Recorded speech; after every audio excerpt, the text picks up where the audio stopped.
Hello, have a very nice day. Guru Granth साहब में हमारे जो तीसरे गुरु हुए ना,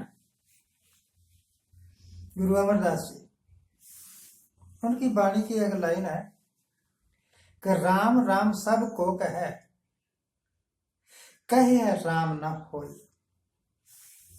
जहां मैं रहता हूं उसका इस तरफ एक घर है, इस तरफ एक घर है। आजकल मैं रहता हूँ हिमाचल में, पहले मैं रहता था हरियाणा में, सोनीपत।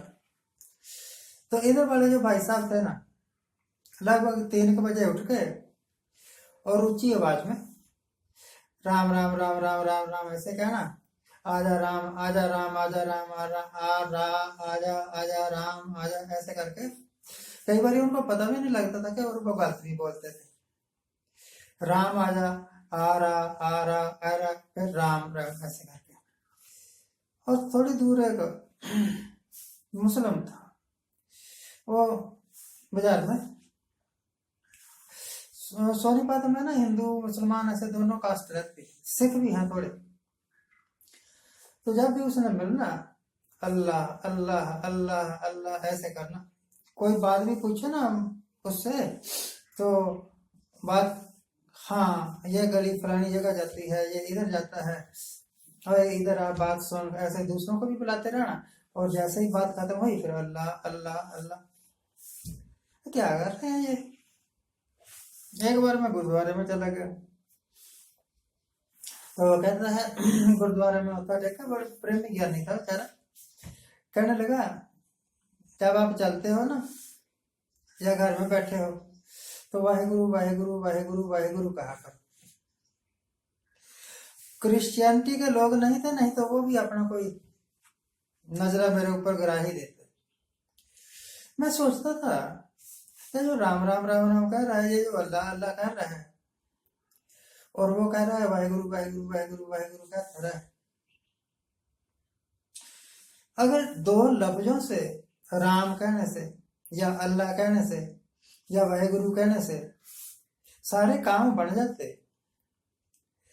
तो क्या जरूरत है ये गीता लिख दो, ये रामायण लिख दो, ये गुरु ग्रंथ साहब लिख दो, इतने इतने बड़े ग्रंथ। और कुरान शरीफ, मेरा ख्याल कुरान शरीफ ही है मुसलमानों का जो धार्मिक ग्रंथ है। अगर दो लफ्जों से अल्लाह कहने से ही बात बन जाती तो इतनी बड़ी कुरान शरीफ लिखने की क्या जरूरत थी, अंजील लिखने की क्या जरूरत थी। लिखा होगा, कोई फिलोसफी होगी। एक दिन मैं अपने ऑफिस में बैठा था अकेला, तो एक सज्जन पुरुष आ गए, कहने लगे मैंने आपसे कुछ पूछना है। पर मैंने कहा मैंने तो किसी को कुछ बताया ही नहीं, मैं तो किसी को कुछ बताता ही नहीं, क्या पूछना है। कहता है राम है। मैं को पता नहीं, मैंने ढूंढा नहीं। कहते हैं कि आप सरदार हैं, आप पाठ करते होंगे। मैंने कहा नहीं करता मैं पाठ। कहता वाहेगुरु वाहेगुरु कहते होंगे। मैं कहा नहीं कहता।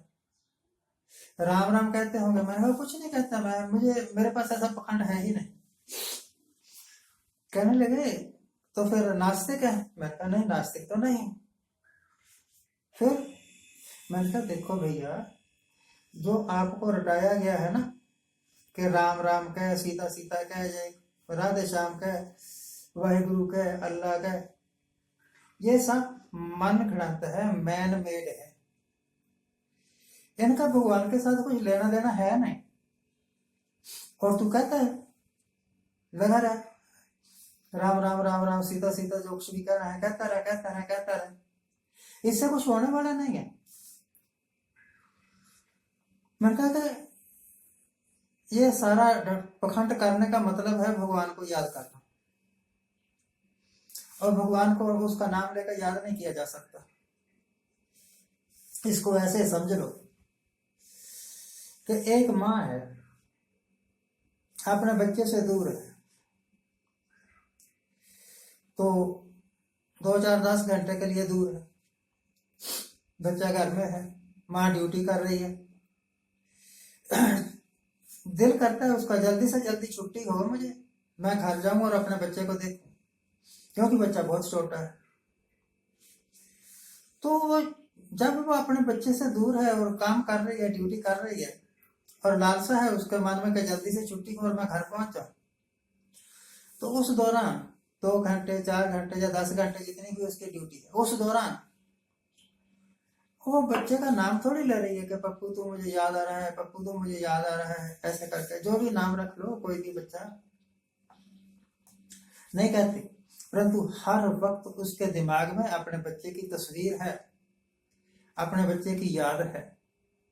और जैसे ही छुट्टी होती है फिर कोई उसको नजर नहीं आता, दौड़ पे घर जाती है और अपने बच्चे को गले से लगाती है, उसको देखती है, उसको संभालती है, दूध पिलाना है, ये करना है, वो करना है, जो भी सब कुछ। ये याद है, ये सिमरन है। अब अगर तो आपके मन में भगवान इस तरह है विराजमान, राम इस तरह है विराजमान, जिस तरह एक माँ के मन में अपने छोटे बच्चे की याद है, तब तो आपका सिमरन हो रहा है।